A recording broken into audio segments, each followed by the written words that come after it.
దేవునామమున మహిమ కలుగును గాక.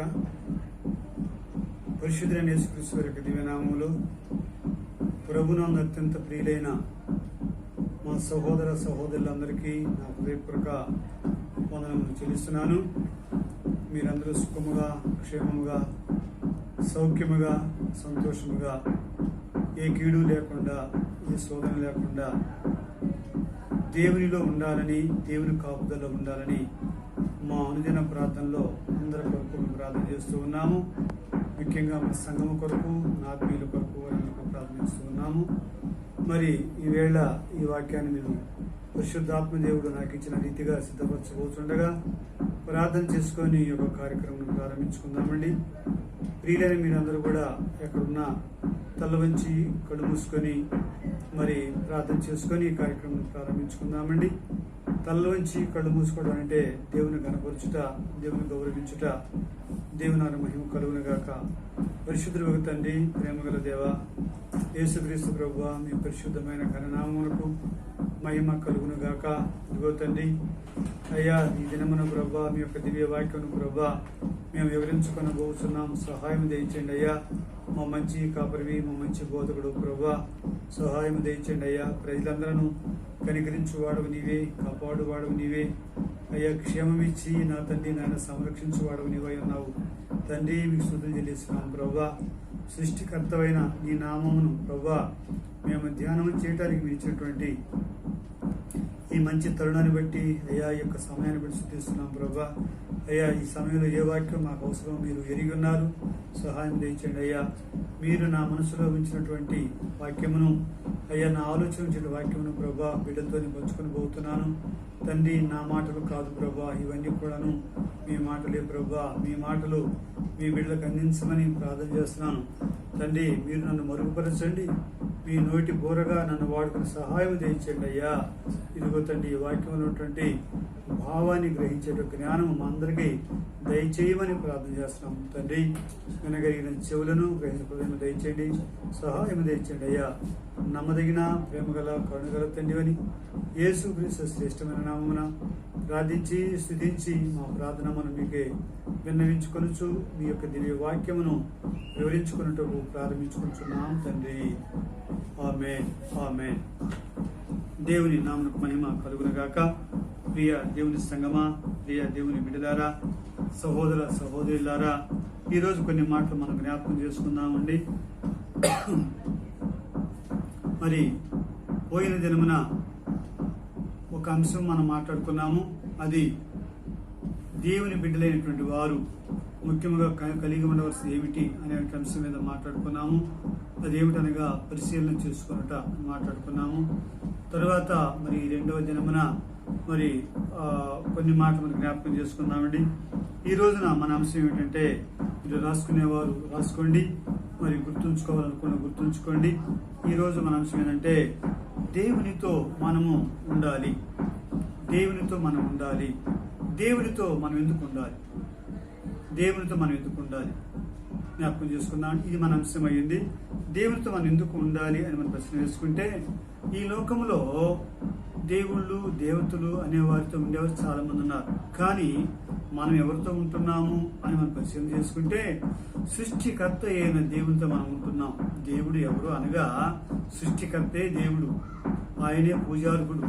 ఈ సృష్టికి ఆరంభమైనటువంటి వాడు ఆయనే.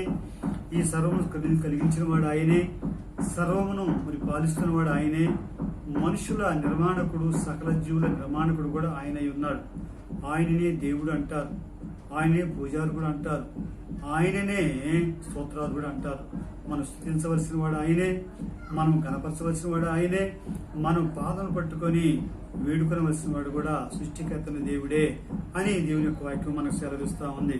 ప్రియ దేవుని సంగమా, జ్ఞాపకం చేసుకుని ఎందుకు మనం దేవునితో ఉండాలి అని అనుకుంటే, దేవునితో లేకపోతే మన మనుగడ కొనసాగదా? మనం బ్రతకలేమా? మరి నిజ దేవుడు లేని వారు, సృష్టికర్తను ఎరగని వారు కూడా లేకుండా బ్రతుకుతున్నారు కదా. మరి వారందరూ బ్రతుకుతున్నప్పుడు మనమే ఆ సృష్టికర్త ఉండాలి ఎందుకు అనుకుంటున్నాము, ఎందుకు అనుకోవాలి అంటే ఈరోజు మనకు మాటలు జ్ఞాపకం చేసుకుందామండి. మనము భయంకరమైన దుర్దినం వల్ల ఉన్నాము అని ఈ రోజుల్లో ఈ వాక్యం ఈ రోజు మనం నేర్చుకోబోతున్నాం. మనం భయంకర దుర్దినాల్లో ఉన్నాము అని. ఎందుకంటే మనుషుల స్వార్థము విపరీతమైపోయింది. మనిషి నీ నా అనేది కూడా లేకుండా, తన మన అనేది లేకుండా ఒక ఆధిపత్యాన్ని చెలాయించడానికి, గొప్పవారు అనిపించుకోవటానికి, గొప్పగా ఉండటానికి, వారికంటే నేనే గొప్పవాడను, మేమే గొప్పవాడు అనిపించుకోవటానికి వాళ్ళు స్వార్థంతో ఊగిపోతూ ఉన్నారు. అందుకే దేవుడు నాకు ఒక ఆలోచన ఇచ్చాడంటే, ఒక మనిషి స్వార్థము మరొక మనిషి నష్టపరుస్తూ ఉంది. ఒక మనిషి స్వార్థము అనేక మంది నష్టపరుస్తూ ఉంది. కొందరి స్వార్థము అనేక మందిని నష్టపరుస్తూ ఉంది అని నాకు దేవుడు జ్ఞాపకం చేశాడు. నేను ధ్యానం చేస్తా ఉంటే ఈ మాట గుర్తొచ్చి చాలా బాధ వేసింది. అవును, ఈనాడు ఏ స్థితిలో మనం ఉన్నాము, ఈ రోజుల్లో భయంకర దుర్దినాలు మనం ఉన్నామని మనకు అర్థమైపోతా ఉంది. రేపు మనం బ్రతకమా అనే పరిస్థితిలో ఉంది. ఏమి జరుగుతుందో ఎరగనట్టు పరిస్థితుల్లో మనం ఉంటూ ఉన్నాం. ఇదిగో ఏ ప్రళయం వచ్చి మనం చుట్టుకుంటుందో ఎరగని పరిస్థితిలో మనం ఉన్నాం. మన కళ్ళ ముందు అనేక మంది పిట్టల్లా రాలిపోతున్నటువంటి మరి పరిస్థితుల్లో మనం ఉన్నాం. మన కళ్ళ ముందు టీవీలో చూస్తూ ఉంటే ఒక గ్రామాలు కాదు, పట్టణాలు కాదు, మరి దేశాలు కూడా మొత్తం తరలిపోతుంటే కనపడతా ఉన్నాం. ఎందుకు ఇలాంటి పరిస్థితి వచ్చింది? ఇలాంటి పరిస్థితి వస్తుందని ఎవరైనా చెప్పారా? మరి ఏ మనిషి గ్రహించగలిగాడా అంటే ఎవరు గ్రహించలేకపోయారు. కానీ ఇది వస్తుందని ఎవరు తెలుసుకోలేకపోయారు. కానీ దేవాది దేవుడే, సృష్టికర్త అయిన దేవుడే కొన్ని మాటలు చెప్పాడు. దేవుని మహిమ కలుగును గాక. జ్ఞాపకం చేసుకున్నామని అక్కడ దేవుడు చెప్పిన మాట ఏంటంటే, ఇప్పుడు జరగబో సంభవాలు జరుగుతాయని కొన్ని వేల సంవత్సరాల క్రితమే తన భక్తుల ద్వారా తన పవిత్ర గ్రంథంలో వ్రాయించాడు. ఆ మాటలు కూడా మనం జ్ఞాపకం చేసుకుందామండి. దేవుని మహిమ కలుగును గాక. యెషయా గ్రంథము 26వ అధ్యాయము 21వ వచనం ఏముందంటే, అక్కడ కొన్ని మాటలు ఉంటాయి. దేవుని మహిమ కలుగును గాక. ఆ మాట మనం చదువుకుందామండి. యెషయా గ్రంథము 26వ అధ్యాయము 21వ వచనం మనం చదువుకున్నట్లయితే అక్కడ ఒక నిమిషము. యెషయా గ్రంథము 26వ అధ్యాయము 21వ వచనంలో దేవుడు తన భక్తులతో ఏం రాయించాడంటే, నీవు వెళ్ళి నీ ఆవరణములలో ప్రవేశించుము, మరి నీవు వెళ్ళి నీ తలుపులు వేసుకునుము, ఉగ్రత తీరిపో వరకు కొంచెం సేపు దాగి ఉండుము అని చెప్పాడు. ఇక్కడ రాయించాడు. ఏమన్నాడు ఇక్కడ? దేవుడు ఏం చెప్తున్నాడు? నీవు వెళ్ళి నీ అంతఃపురములో అంటే నీ ఇంట్లో ప్రవేశించు. ప్రవేశించి ఏం చేయమన్నాడు? నీవు వెళ్ళి నీ తలుపులు వేసుకున్నాము. ఎందుకంటున్నాడు అక్కడ? నీ అంతఃపురంకి వెళ్ళమంటున్నాడు, అనగా నీ ఇంటికి వెళ్ళమంటున్నాడు. నీవు వెళ్ళి నీ తలుపులు మూసుకోనమంటున్నాడు. ఎందుకంటే ఇక్కడ ఉగ్రత తీరిపో వరకు కొంచెం సేపు దాగి ఉండమంటున్నాడు. ఉగ్రత తీరిపో వరకు కొంచెం దాగి ఉండమంటున్నాడు. దేవుని మహిమ కలుగు. అంటే ఈ ఉగ్రత వస్తుందని మనుషులకు తెలియదు, కానీ ఎవరికి తెలుసు? దేవునికే తెలుసు. అందుకే ఇలాంటి వస్తుందని దేవుడు ఆనాడు ఎరిగి మాట చెప్పినటువంటి మాట మనం జ్ఞాపకం చేసుకుంటున్నాం. ఇది మనుషులు ఎవరు గ్రహించలేదు, కానీ దేవుడే చెప్పాడు. ఆనాడు దేవుడు చెప్పిన మాట ఈనాడు మన కళ్ళ ముందు నెరవేరుతూ ఉన్నాయి. ఇప్పుడు అందరూ కూడా మనకేం చెప్తున్నారు? మీరు ఇళ్లలోంచి బయటికి రావద్దు, మీరు ఇళ్లలోనే ఉండాలి, మీరు తలుపులు వేసుకోండి, మీరు ఎవరితో చేతులు కలపవద్దు, ఎవరిని కూడా మీరు ముట్టుకోవద్దు, ఎవరిని మీ ఇంటికి రానియొద్దు, ఎందుకంటే ఉగ్రత వచ్చి ఉన్నది, ప్రమాదకర పరిస్థితి వచ్చి ఉన్నాయి అని ఇక్కడ దేవుడే చెప్తున్నాడు. ఎప్పుడు మనం చదువుకుంటూ ఉంటే ఏమనిపిస్తుంది? ఇదేదో రాశాడే ఏంటో అన్నట్లుగా ఉంది. కానీ తీరా ఇప్పుడు ఒకసారికి ఎలా ఉంది పరిస్థితి? నిజంగా జరుగుతూ ఉంది. ఆనాడు దేవుడు రాయించిన మాట ఈనాడు నెరవేరుతూ ఉంది. దేవుని మహిమ కలుగును గాక. అయితే ఇప్పుడు ఇంటికి వెళ్తాము, తలుపులు వేసుకుంటాము, తలుపులు మూసుకుంటాము, మంచిదే. మరి ఉగ్రత ఉంది, ఉగ్రత తీరిపోయి, ఈ ఉగ్రత ఎప్పుడు తీరిపోవాలి? ఎన్నాళ్ళు తీరిపోవాలి? ఈ ఉగ్రత తొలగిపోద్ది అని చెప్పగలిగిన వారు ఎవరున్నారు?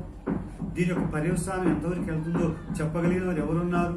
ఎవరూ లేదు. ఎవరు చెప్పలేకపోతున్నారు. డాక్టర్లు ఏమంటున్నారు? ఈ ప్రాణాలు కాపాడుతాము, ఈ కరోనా మహమ్మారి వచ్చింది అని అన్నాడు. అసలు ఈ కరోనా ఎక్కడ ప్రారంభమైపోయింది? ఎక్కడో ఒక దేశంలో ప్రారంభమైంది. ఎందుకు ప్రారంభమైపోయింది? ప్రపంచ దేశాలన్నీ కూడా చెప్తాను, ఎందుకు?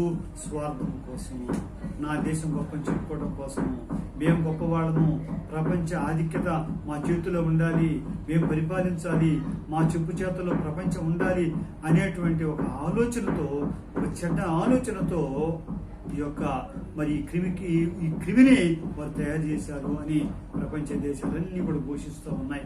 మన మాట కాదు, ఇది జరుగుతుందని దేవుడికి ఏనాడో తెలుసు. అయితే ఎంత భయంకర పరిస్థితుల్లో ఉన్నా మనము ఈ ఉగ్రత తీరిపో వరకు ఇంట్లో ఉంటే రాకుండా ఉంటుందా? ఇంట్లో ఉన్నవాడు రాకుండా ఉందా అని చూసుకుంటే అందరు ఇళ్లలోనే ఉంటున్నారు. కానీ ఏమైనా ఆగిందా? ఆగిన పరిస్థితి ఎక్కడ కనిపించటం లేదు. ఎన్నో కుటుంబాల్లో మరణాలు, ఎంతో నష్టము, ఎన్నో రీతులుగా బెంబెలెత్తిపోతూ ఉన్నారు. అందుకే ఎందుకు ఈరోజు చెప్తానంటే, దేవుడు చెప్పే మాట ఏంటంటే, నా బిడ్డలారా మీరు నాతో ఉంటారా? దేవునితో ఉండటం నేర్చుకోండి, దేవుని దగ్గర ఉండటం నేర్చుకోండి చెప్తున్నాడు. అంతే ఈరోజు మనం చెప్పుకునేటువంటి వాక్యం. అందుకే ఈరోజు మనం ఒక అంశం ఏం చెప్పుకుంటున్నాము? దేవునితో మనం ఉండాలి. దేవుడికి ఎందుకు ఉండాలంటే ఇలాంటి స్థితి వస్తుందని చెప్పేసి దేవుడు ఏం చెప్పాడు. అంతేకాకుండా ఇంకొక భక్తుడు ఏం చెప్పాడంటే ఆ మాట కూడా మనం జ్ఞాపకం చేసుకుందామండి. కీర్తన గ్రంథము 40 అధ్యాయము 12 నుండి 17 వరకు మనం చదువుకున్నట్లయితే అక్కడ శ్రేష్టమైన మాట చెప్తున్నాడు. ఎందుకు మనం దేవునితో ఉండాలంటే అక్కడ భక్తుడు అంటాడు కదా, లెక్కలేని అపాయములు నన్ను చుట్టుకొని ఉన్నాయి అంటాడు. అక్కడ లెక్కలేని అపాయములు నన్ను చుట్టుకొని ఉంటాడు. జ్ఞాపకం చేసుకుందామండి. ఎన్ని అపాయాలంట? లెక్కలేని అంట. ఇదేం చెప్పడానికి లేదు.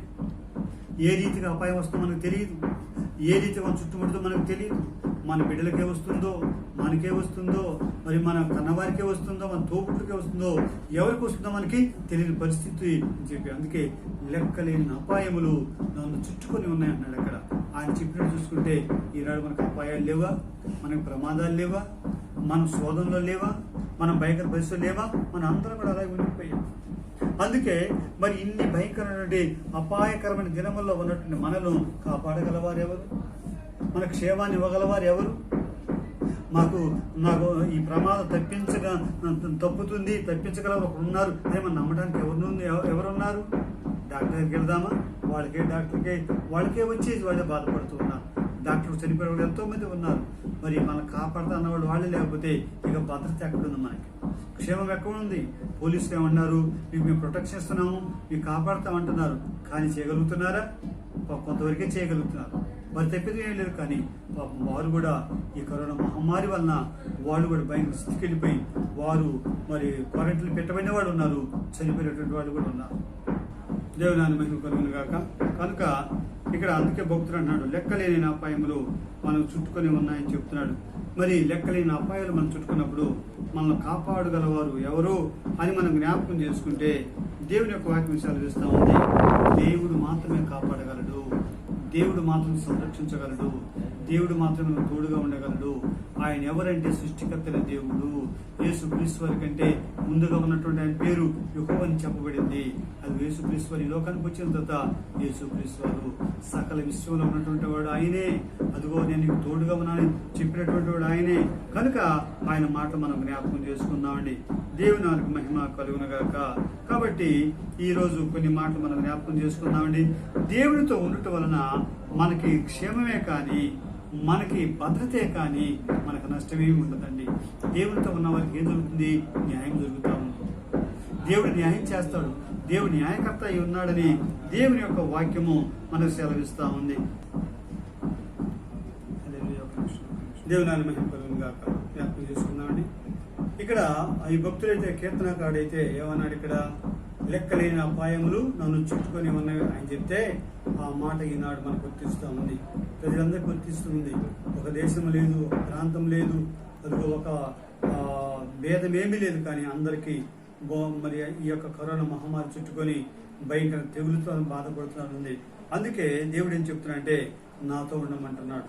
ఈరోజు అంశం కూడా అదే, మనం దేవునితో ఉండాలి. అయితే దేవునితో ఎవరు ఉన్నారు అంటే ఇక్కడ భక్తుడు అంటాడు కదా, ఆ మాట జ్ఞాపకం చేసుకుందామండి. యోబు గ్రంథంలో భక్తుడు ఒక మాట అంటాడు, చదువుకున్నారండి.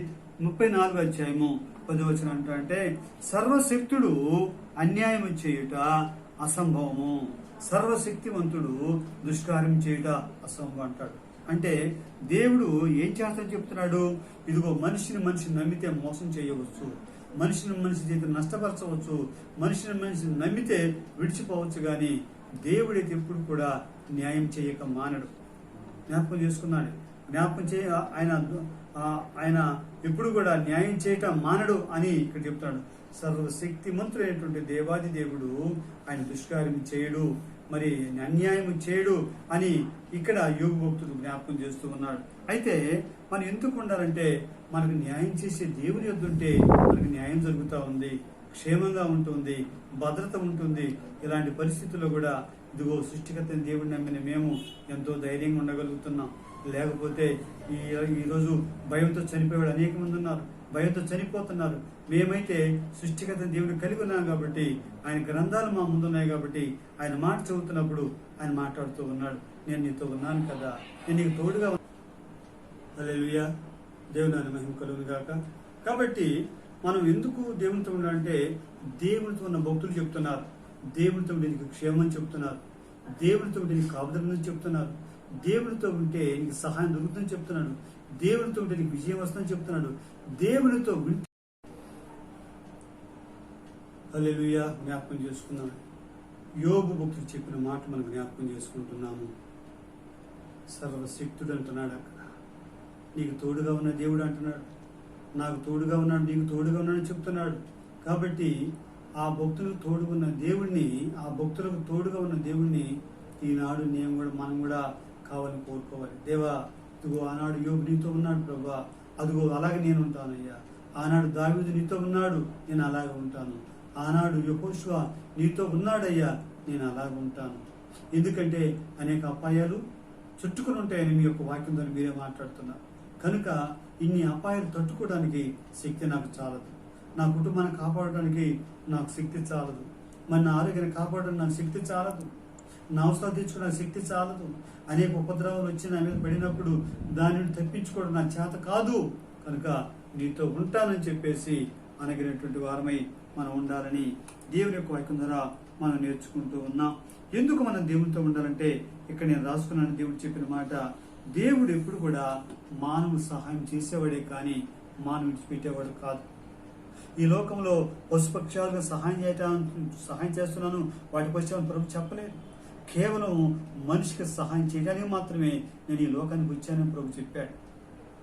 అందుకే సృష్టికర్త దేవుడు కన్యమరి గర్భం జన్మించి అవతరించి మానవులకి నేను తోడుగా ఉన్నాను అని మనకు నేర్పించాడు, అభయం ఇచ్చాడు. మానవుడు తోడుగా ఉండి అదిగో వారిని సంరక్షించినట్టుగా మనకు కనపడతా ఉంది. అందుకే మనం ఎందుకు దేవునితో ఉండాలి అని మనం ప్రశ్న వేసుకుంటే, దేవుడు ఎప్పుడు కూడా నాకు సహాయం చేస్తాడు అనే మనసు కలిగి మనం ఉంటే నిజముగా నీకు సహాయం అందుతుంది. ఇదిగో ఈ దినమున దేవుడు మనతో మాట్లాడుతున్న జ్ఞాపకం చేసుకుందాం. నువ్వు భయంలో ఉన్నావేమో, నువ్వు ఆందోళనలో ఉన్నావేమో, కలవరపడుతున్నావేమో, నీ కుటుంబం ఏమైపోద్దని, నీ పరిస్థితి ఏమైపోద్దని, నీ ఆర్థిక స్థితి ఏమైపోద్దని నువ్వు కలవరపడుతున్నావేమో. ఇదిగో ఈ భయంకర దుర్దినాలే ఉన్నాను, రేపనేది నాది అవునో కాదని నువ్వేం బెంగపడుతున్నావేమో. నీ పరిస్థితి ఎలా ఉందో నాకు తెలియదు, కానీ ఈరోజు పరిశుద్ధాత్మను మాట్లాడుతుండగా ఇదిగో నిన్ను ధైర్యపరుస్తున్నాడు దేవుడు. కుమారుడా, నువ్వు నాతో ఉంటావా? కుమారి, నీవు నాతో ఉంటావా? నీకు క్షేమము, నేను ఎవరిని ఏనాడు విడిచిపెట్టలేదమ్మా, నీతోనే ఉంటాను ప్రభు మాట్లాడుతున్నా. కనుక ఇలా ధైర్యపరిచే దేవాది దేవుడిని మనం కలిగి ఎందుకు ఉండకూడదు? ఆ దేవుడు మనల్ని ఏమైనా అడుగుతున్నాడా? ఏమడగట్లేదు, కానీ నీవు నా బిడ్డగా ఉంటే అదే చాలంటున్నాడు. దేవుని నాకు మహిమ కలుగునుగాక. ఈనాడు మనుషుల స్వార్థం పెరిగిపోయి మనిషి అన్యాయం చేసుకుంటూ మనుషులు మోసపుట్టుకున్న పరిస్థితుల్లో కూడా వారు నిన్ను మోసం చేయొచ్చు, కానీ ఆ మోసానికి తగిన మరి ఫలము నువ్వు పొందుతున్నావు. కానీ నేను ఇతను మోసం చేసేవాడిని కాదు, నీకు మంచి చేసేవాడిని దేవుడు మాట్లాడుతున్నాడు. అందుకే దేవుడు మాట్లాడిన మాట నేను రాసుకున్నాను. అక్కడ అన్నాడు కదా, నీ బలాన్ని నీవు నమ్ముకోకు, నీకు బలగం ఉందేమో నీ బలగాన్ని నమ్ముకోకు, నువ్వు అందం ఉందని గర్విస్తున్నావే నీ అందాన్ని నమ్ముకోకు, నీ ఐశ్వర్యం ఉందని, ఇదిగో డబ్బు ఉందని నువ్వేమన్నా విర్రవీగుతున్నావేమో, నాకు ఆరోగ్యం ఉంది, నాకెవరితో పని లేదు అని నీవు అనుకుంటున్నావేమో. దేవుడు చెప్తున్నాడు కదా, నువ్వు దేని మీద ఆధారపడకు, దేని నమ్మకు అన్నాడు. చూడండి, ఈ రోజు చూసుకుంటే కోటీసులు ఉన్నారు, బిలియనీర్స్ ఉన్నారు, కానీ వారి డబ్బు వరకు సహాయం చేస్తుందా? వారి డబ్బు ఏమైనా కాపాడగలుగుతుందా? వారి డబ్బు ఏమైనా వారి భయాన్ని తీసివేయగలుగుతుందా? వచ్చే ప్రమాదం డబ్బు ఏమైనా ఆపగలుగుతుందా? ఏమాత్రం లేదండి. అందుకే దేవుడు చెప్తున్నాడు, బిడ్డలారా, మానవులారా, ప్రజలారా, మీరందరూ నా బిడ్డలే, నా ద్వారా మీరు ఈ లోకానికి వచ్చారు. నీ తల్లిగా నిర్మాణం చేసిన వాడు నేనే, నీకు ప్రాణం పోసిన వాడు నేనే, నీకు అవయవ నిర్మాణం చేసిన వాడు నేనే, ఈ లోకాన్ని తీసుకొచ్చి సమస్తం నీకు ఇచ్చి పోషిస్తున్నవాడు నేనే. నువ్వు నా బిడ్డవు, నువ్వు నా బిడ్డ అంటున్నాడు. జ్ఞాపకం చేసుకున్నాను. ఈనాడు ఎవరి స్వార్థానికి ఎవరు బలి అయిపోయినా ఒక ఎగ్జాంపుల్ చెప్తాను మీకు. 10 మంది ఒక తల్లిదండ్రులకు 10 మంది బిడ్డలు అనుకోండి. ఒకనోడు కొట్టాడు, గాయపరిచాడు, లేదా ఒక యాక్సిడెంట్ అయిపోయింది, ఏదో జరిగితే తల్లి తండ్రి ఏం చేస్తారు? అది వాడికి అన్యాయం జరిగినా, ఎవడు యాక్సిడెంట్ చేసినా, ఏ ప్రమాదం జరిగినా, వాడికి గాయపడితే ఆ గాయపడిన బిడ్డను బాగు చేసుకోవటము, బాగు చేయించుకోవటము తల్లిదండ్రుల బాధ్యత.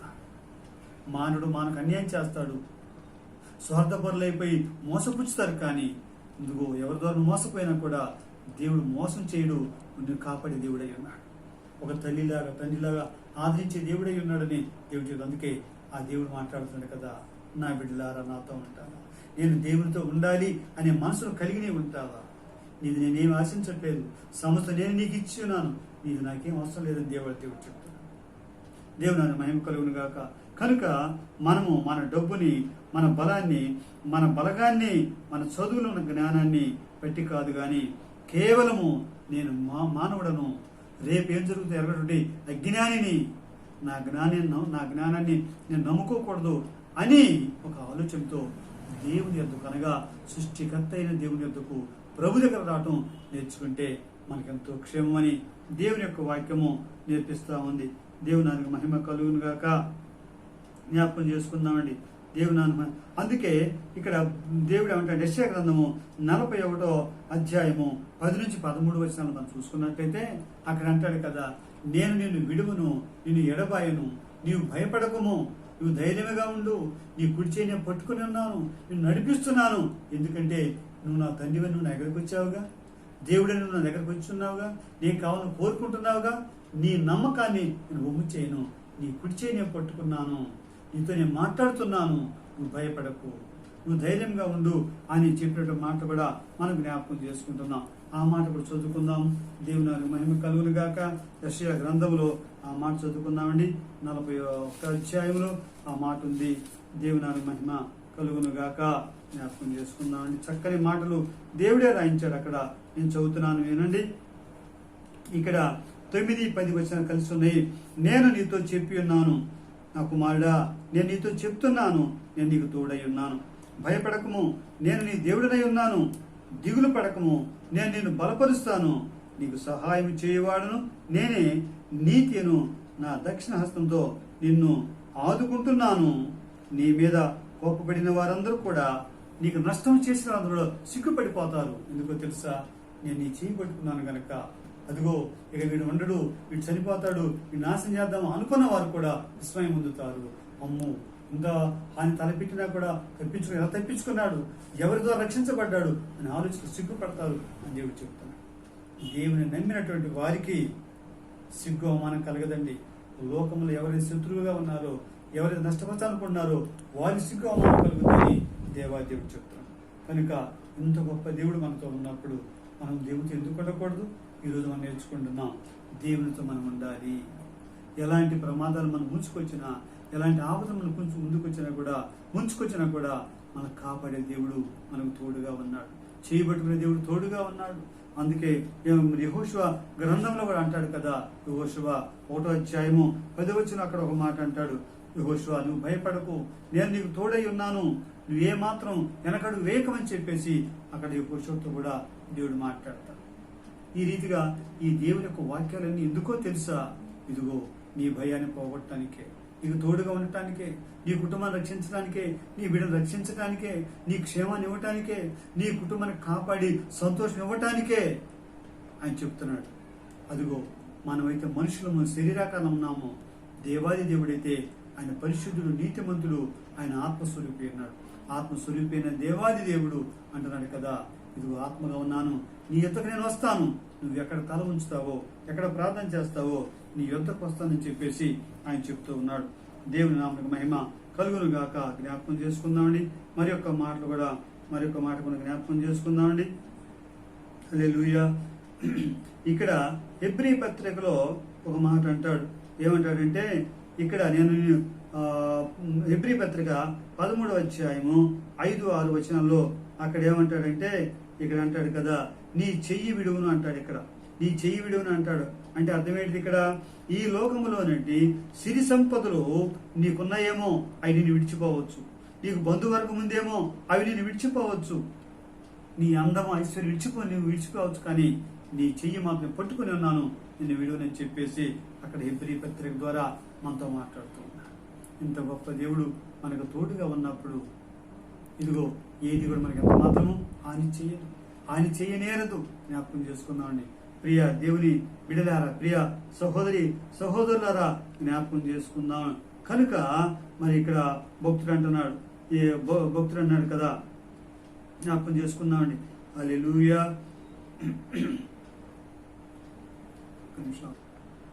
దేవుని మహిమ కలుగును గాక.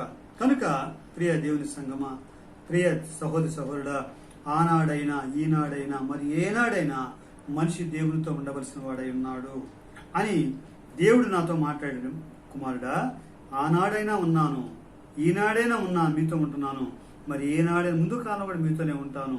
కాబట్టి మీరు నాతో నేర్చుకోండి.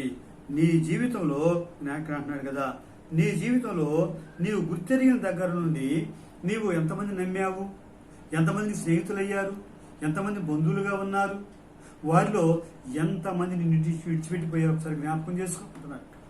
మనుషులు విడిచిపెట్టి పోలేదా? నీకు నమ్మకతను కలిగించలేదా? నేను ఏదో చేస్తానని, నీతోనే ఉంటానని వాగ్దానం చేయలేదా? వారందరూ ఉన్నారా ఈనాడు నీతో? మనిషి అందుకంటాడు కదా, మనిషి ఎప్పుడు కూడా మనిషితో శాశ్వతకాలం ఉండడు, విడిచిపెట్టి వెళ్ళిపోతాడు. కాబట్టి నిన్ను విడిచిపెట్టిపోయే మనుషులను నువ్వు నమ్మక నిత్యము యుగయుగాలు ఉండేటువంటి దేవుడు నేను నాతో నీ ఉండుట నీకు క్షేమము అని దేవుడు మాట్లాడుతూ ఉన్నాడు.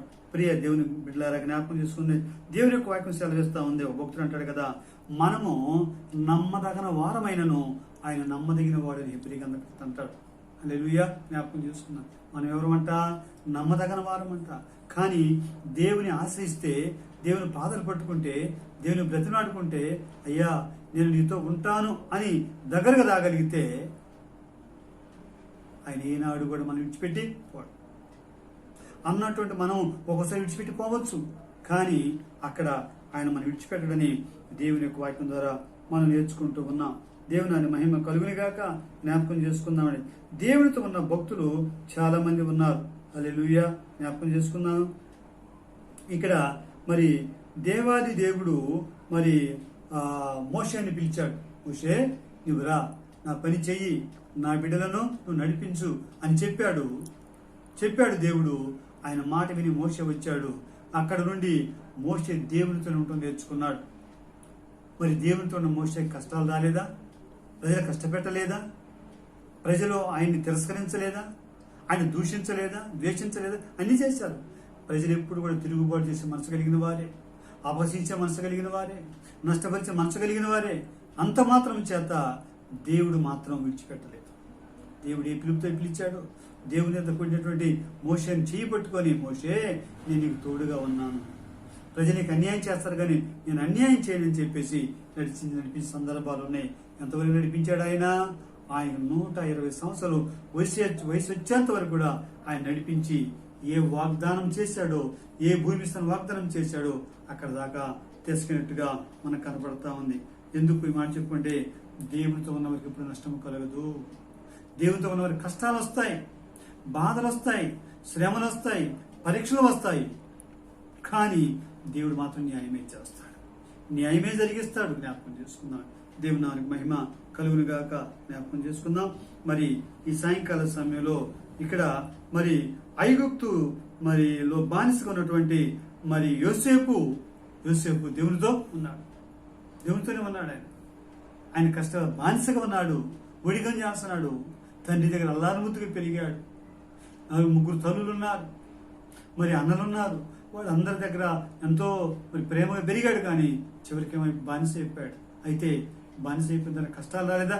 వచ్చాయి. కానీ కష్టం వచ్చిందని దేవుడు విడిచిపెట్టి, దేవా నా కష్టం వచ్చి విడిచిపెట్టినయ్యా, నేను నీతోనే ఉంటా, నీ దగ్గరే ఉంటా అయ్యా, నాకు ఏ నష్టం కలిగినా ఏ కష్టం కలిగినా నేను నీతో ఉంటానని చెప్పేసి అనగలిగాడు.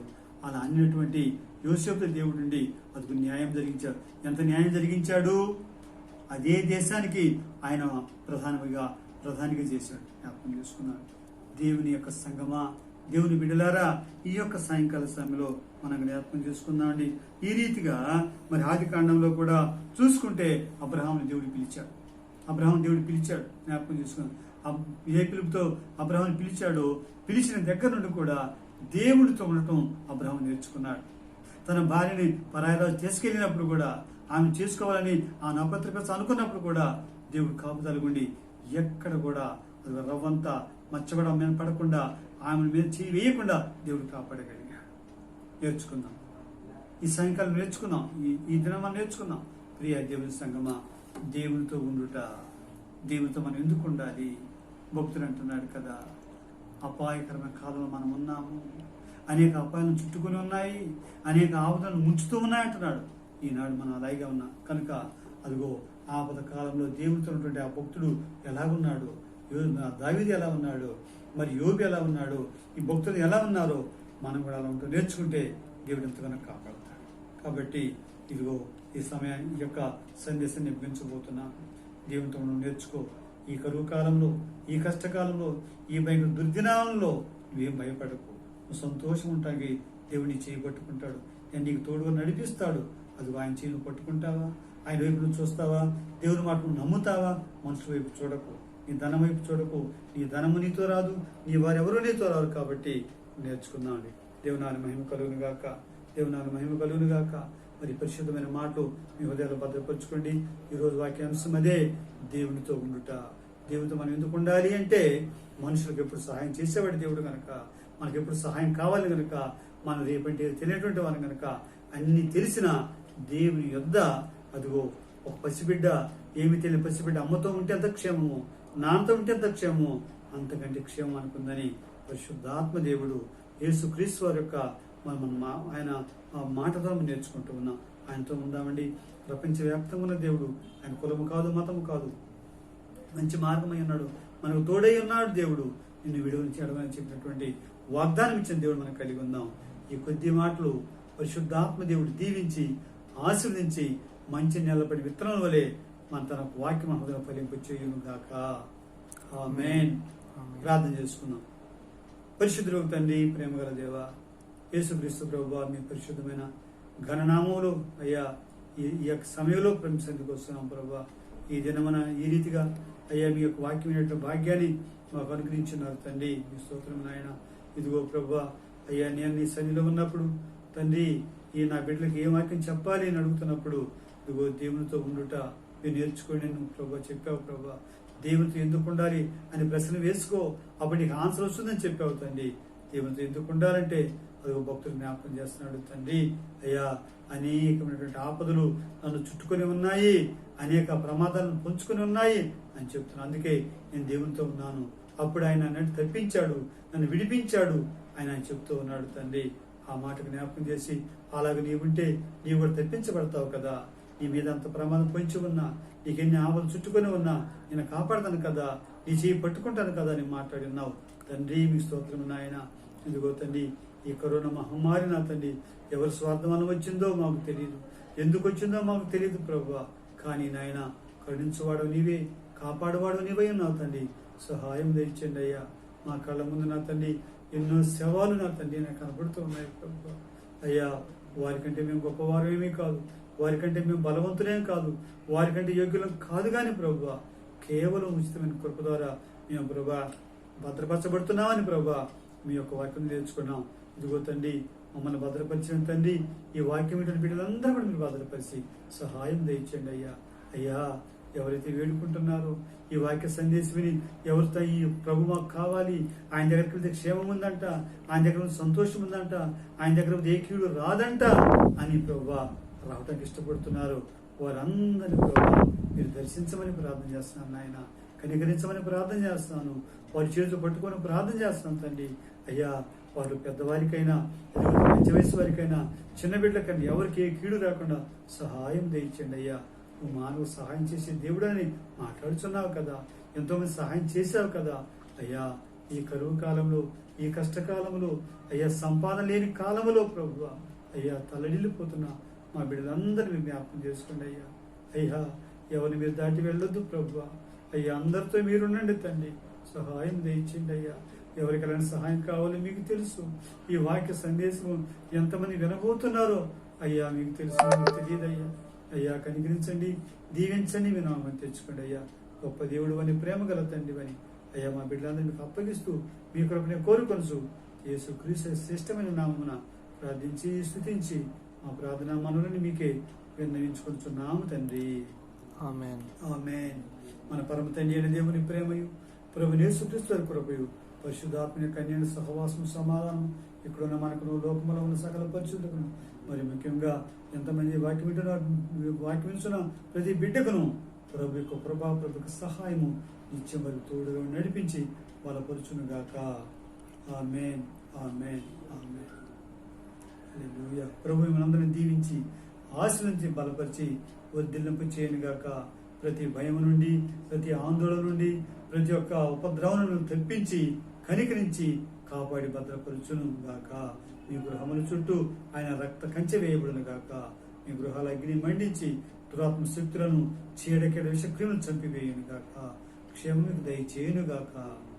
ఆమేన్, ఆమేన్, ఆమేన్. మీ అందరికీ నా హృదయపూర్వక వందనములు.